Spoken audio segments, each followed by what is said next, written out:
The Lagos Chamber of Commerce and Industry brought together policymakers, economists, business leaders, and industry stakeholders at its 2026 Media Economic Review and Outlook Conference to assess the state of Nigeria's economy and discuss the road ahead. Speaking on Nigeria's economic scorecard, one of the speakers noted that domestic investment is the major driver of the economy and stressed that it must be encouraged if Nigeria is to achieve sustainable economic growth. Domestic investment is actually what is driving this economy, even though we don't speak about them. So investments are either foreign or domestic. All of these buildings in VI, all these things going on in Lcci and Co., they are a result of local domestic investment. Nigerians reinvesting their money in their own country. And that's what we must continue to encourage, because the flip side is that people will make money and start to look for, I want to buy a house in London, buy a house, which a lot of our people do. We must honestly discourage that, because they don't bring their money cheaply to our country. And in fact, all over Africa, foreign investment is falling. Okay, especially the type that we used to be conversant with coming from the Western countries is falling. So Africa must save itself. Nigeria must save herself. Nigerians must save Nigeria.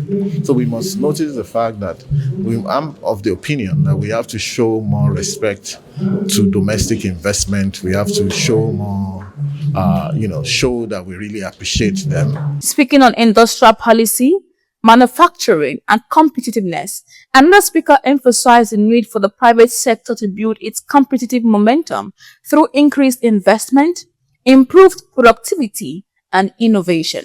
And for any country to make progress, we need to improve on the performance of the manufacturing sector. And in order to improve the performance, the sector must be competitive, so that the sector can compete domestically, it can compete regionally, and it can compete globally. So that is the only way we can have a robust manufacturing sector.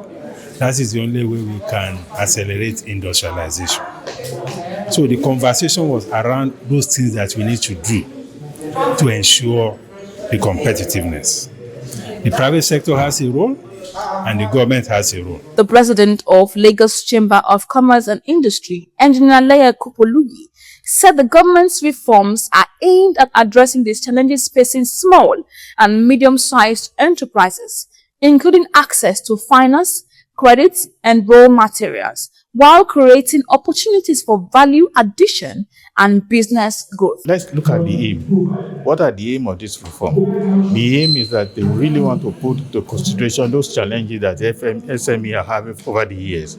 And let's give them some time and see how SME will benefit. We know what is the problem of SME or their challenges, which is part of access to finance, access to credit, and access to even raw material for therefore they need some sort of relief. The conference forms part of the Lagos Chamber of Commerce and Industry's ongoing efforts to provide policy recommendations and foster dialogue on Nigeria's economic development. From Lagos, Faith Oyewole, RapidTV Network.